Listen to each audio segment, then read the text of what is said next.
What's going on, Dragon Ball fans? Welcome back to another Dragon Ball fan manga breakdown review, where today we're going to be reviewing the official Dragon Ball Heroes manga, which is a fan-made manga set within its own timeline outside of the main canon of Akira Toriyama and Toei Animation. As for many years now, I've been reviewing and introducing all kinds of Dragon Ball fan mangas to the world created by the community for the community, so if you guys are interested in seeing and reading up on incredible stories and concepts such as Dragon Ball AF, Dragon Ball Legendary, Dragon Ball New Age, Dragon Ball X, and many others, then feel free to check out the Dragon Ball fan manga playlist in the description box for more videos such as this, as right now we are going to be diving into a brand new manga chapter. As before we begin, if you are new to this channel, hit that subscribe button and turn on all notifications to be the first to know when a new video is posted onto this channel, as we kick off Dragon Ball Heroes Dark Demon Realm manga chapter number 3 with the Supreme Kai of Time having to say got it, because we understand that Trunks and Goku had reported to the Supreme Kai of Time about the distortions that have been happening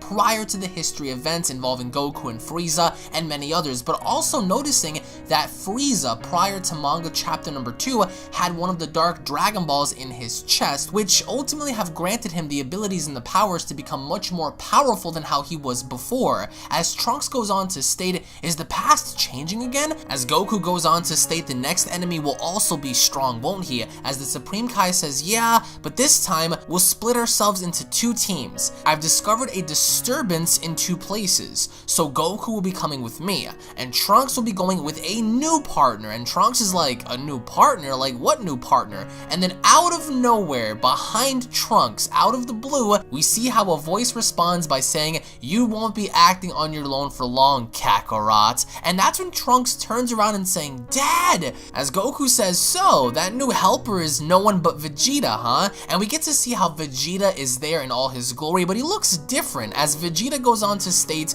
don't think that I'll let you grow even stronger than me. Trunks, this time I'll make sure that you have a good look as to who's the strongest. And Trunks is looking at the Supreme Kai and saying, you told that you'll just summon Goku as the strongest person, didn't you? So you just antagonized him, as Vegeta replies by saying, I don't mind that. Hurry up and just send me to your past or whatever. As the Supreme Kai cries out and saying, what? Is that the way you talk to a Supreme Kai? Before sending you into the past, there is a very important thing which you must learn first. It's very, very important. Take a good look. We are the Time Patrollers. Before going on a mission, make sure that you strike a pose. And Vegeta's like, just send me already. Which you can't really fault Vegeta for just wanting to get on with the mission, as the Supreme Kai goes on to tell Trunks, your dad is really rude. So it looks like the reason why Vegeta told Trunks that, okay, well, I'm gonna show you who's the strongest in your memories, is the fact that the Supreme Kai basically cried out loud and saying, hey, you only remember Goku as being the strongest. So with that being said, it kind of rubbed Vegeta the wrong way in knowing the fact that in Trunks' memories, Goku is known as the strongest and not his own dad, as they end up going through the portal. And as we get to see Vegeta and Trunks travel, we get to see how Vegeta tosses something behind and saying, hey, have this. I got it from Bulma. And Trunks is like, from Mom? And he looks on down and he sees this device and saying, based on what the Supreme Kai of Time told us, I guess this can search for those special Dragon Balls. The Dragon Balls with this can't expect any less from Mom. So Bulma created this device that can actually locate these Dark Dragon Balls, as we see Vegeta and Trunks immediately stop and saying there's a signal nearby. But then just as quickly as they stop, they look down and there is a massive, massive explosion that basically takes place right beneath their feet, and they notice something out in the distance. They notice how there is another Vegeta that flops on down into the ground, and then all of a sudden we see Piccolo, Krillin, Gohan, everyone seems to be laid out, and as Trunks and Vegeta land back down, that's when we see Trunks look on over and they spot Cell, with Trunks having to say they're all defeated, and Vegeta out casually goes on to state, Trunks, let those small brats die. And Trunks is like, are you kidding? This includes yourself too. And as Trunks looks out in the distance, he spots Perfect Cell, but only this time, just like Frieza in the previous manga chapter, Cell has one of the Dark Dragon Balls lodged within his chest. And Trunks is shocked. Vegeta is actually very surprised, but yet also excited and saying, got it.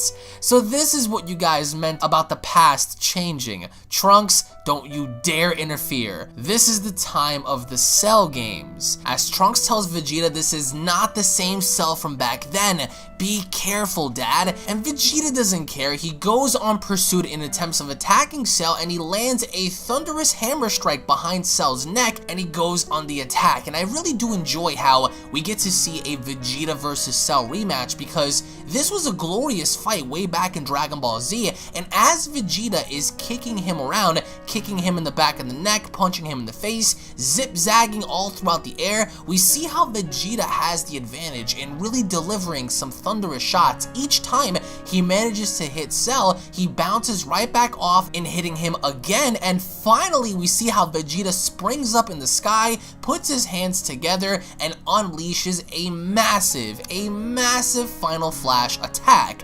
And as Vegeta lands this Final Flash attack, Cell, as he's going up in the sky, comes crashing on down because of the Final Flash. And Trunks is like, so strong, wow. And once the dust settles, once the debris clears, we see how all that's left of Cell is basically his torso inside of this crater, and the only thing left there that's shining through is the Dragon Ball. And right before finishing Cell off, Vegeta sticks his arm out and saying he really has become more powerful than the previous time he didn't vanish from that blast. But say goodbye, Cell. And just right before Vegeta is about to finish off Cell, out of nowhere a mysterious person emerges with some sort of like a hammer-like weapon, shows up and saying it's your end, and hitting Vegeta directly in the face so hard that it causes Vegeta to lose balance and flying out in the distance, and the first person that catches him was Trunks. But the force of Vegeta having to take that kind of an attack was so intense that once Trunks had caught him, they went through a pile of rocks anyway. So at that given point, we see how this mysterious individual drops his weapon and saying, did you see that? Did you see my new demon god powers? And one of the other individuals replies by saying, yeah, they're wonderful, but we don't have time to play. Isn't it, Gravy? Let's collect the Dark Dragon Balls quickly, as Gravy replies by saying, sure. So the individual that managed to hit Vegeta was in fact an entity known as Gravy, and Trunks, as he caught Vegeta's like, comrades of Toa, they have immense powers. Father has been defeated with just one blow, and now there are two of them, and I don't think I can win alone. I should have used that. Oh man. And that's when the Supreme Kai contacts Trunks and saying, hey Trunks, use these just in case of an emergency. And then that's when Trunks reminisces back to what the Supreme Kai said, and he's holding out a pair of earrings. So as Trunks holds out the earrings, he goes on to state, Potaras, Dad doesn't like this way of fighting, but we have no choice. And just before you know, Trunks clips on the earrings, and just before Gravy and his assistant are able to collect the Dragon Balls, out of nowhere, a blinding white light appears, and a warrior ends up emerging and hitting Gravy so hard that Gravy is now the individual who is sent out flying into the distance. And then we get to see how this individual speaks and saying, now that I have fused using these, my name will be Vegeta. Xeno Vegeta, which is the ultimate Potara fusion now of Future Trunks, Time Patroller Future Trunks, and Xeno Vegeta. So now that this individual has been created, we get to see how Gravy's comrade goes on to state, oh, they fused. And Gravy emerges from the rubble and saying, they're gonna feel my mercy. And just as he grabs his weapon once more, just as he did to Vegeta, we see how Vegeta goes on to state, fusion is what I usually don't prefer, but, and as soon as Gravy swings his weapon, Vegeta catches it with one hand and saying, knocking some asses out really does feel good. And then casually, just with one arm,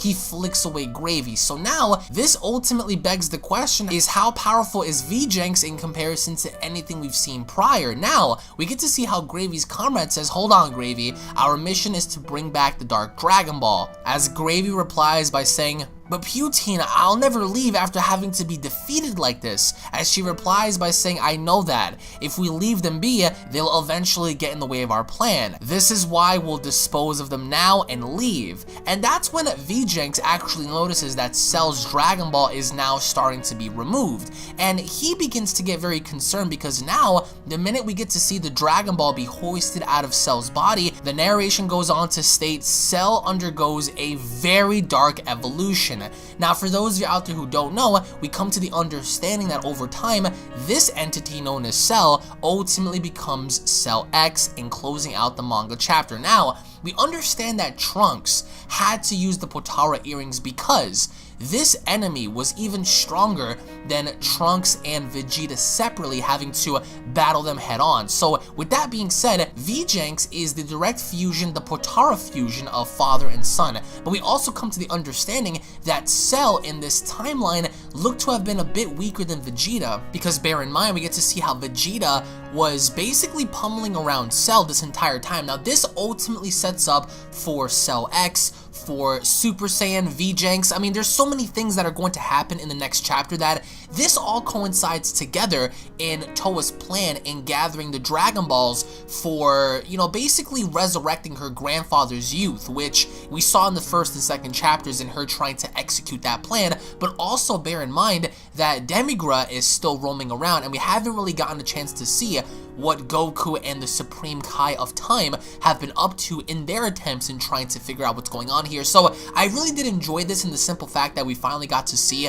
Vegeta fuse with somebody else other than Goku, which I personally did enjoy a lot, because seeing the fusion between Goku and Vegeta has always been special, but now seeing the fusion of future Trunks and Xeno Vegeta, it only begs the question as to how strong their fusion is. But in the end, guys, let me know your thoughts down below. What are your overall thoughts on Cell having to be destroyed by Vegeta so easily? What are your thoughts on the new Potara fusion known as Vegeta? What are your thoughts on the plan that Gravy and everyone's going to be setting up for this new fusion? Thank you all so much for watching, guys. If you guys love Dragon Ball, don't forget to go on ahead and slap a like down below. If of course you guys are new to this channel, hit that subscribe button, guys, turn on all notifications, and if you guys want to watch more Dragon Ball Heroes manga pages such as this or any other fan manga, you guys can simply go on ahead and find the playlist down below, check it out and enjoy. Thank you all once again. Tune back in for more. A huge thank you to Anti-Metaman for helping me gain these pages alongside the translators and all of the people behind this, such as Alakazam, Jembalela, Vegetard, and Bishimaru for allowing the translations and all of the pages to be fully readable in English. So thank you all once again for watching, and I'll be seeing you all down in the comment section below. Cue